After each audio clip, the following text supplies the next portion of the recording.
Hi,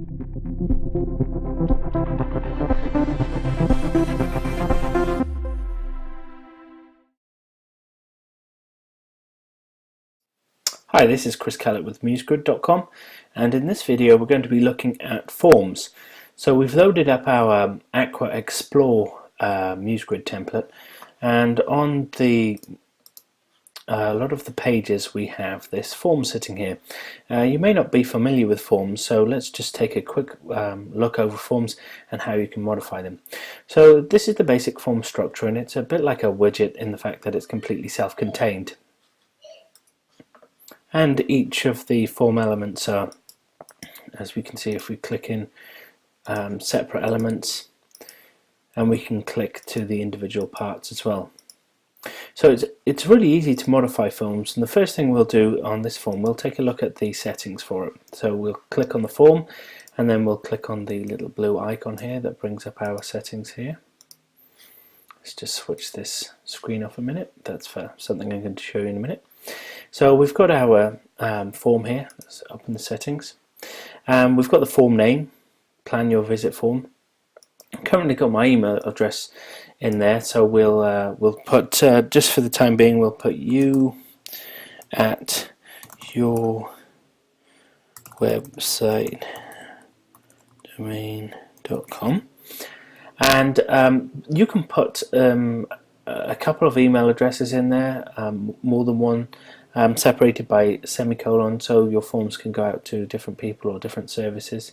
And you want to select, after the form has been submitted, what do you want them to do? Do you want them to stay on the current page, or do you want them to go to another page? So you could have a form, for example, fill in this form and download a free PDF, and you could take them onto a page where they can download that PDF and so on. So there's lots of things you can do with it. Then you've got the standard fields that are available in the form, so things like telephone numbers, addresses, and then you can build your own, such as single line and multi-text. Now there aren't radio buttons or drop-down lists yet, but I'm sure those will come in the future. So we've just got basic text input and multi-line input forms here, and then the capture.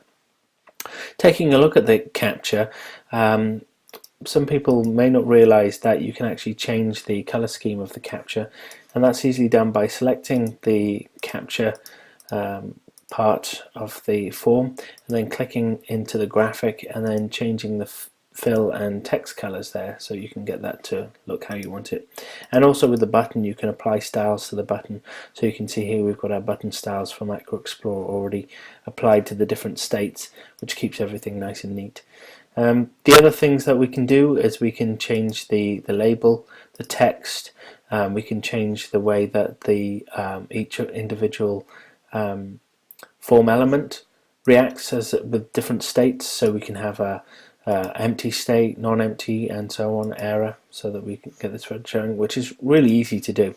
And some people may find as well that when they're building forms, they end up having the form boundaries are bigger than they expected, and that's very often because if you go down to the submit button and select that and go to the submit progress state, you will see this is where the messages pop up of what the form's doing, and very often that message may be extended wider than the form itself, and so it'll push out the boundary. So all you have to do is go to onto the submit button, go to the submit in progress state, and you'll see this box pop up here, and then you can resize that how you want it. So we'll resize it to there, or maybe let's just drop it underneath the form here.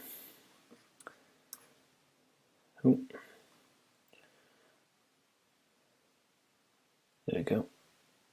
Dropped it underneath the form and just drag it out there, and that when the form's submitting, that will show that option there. Now I must stress that forms only work with Business Catalyst hosting, so you will need to use Business Catalyst hosting if you want to use forms. If you include forms, there is no way of using a different form submission service. However, there are other services, such as you could even use Google Drive. They've got a forms application there that you could use. You've got Zoho Forms, Wufoo, which is a very good one, and those will create embeddable forms for you. So if you aren't using Business Catalyst hosting, you can create forms on there and then embed them. However, if you do that, you will not have the functionality that I've just shown you. Thanks for watching.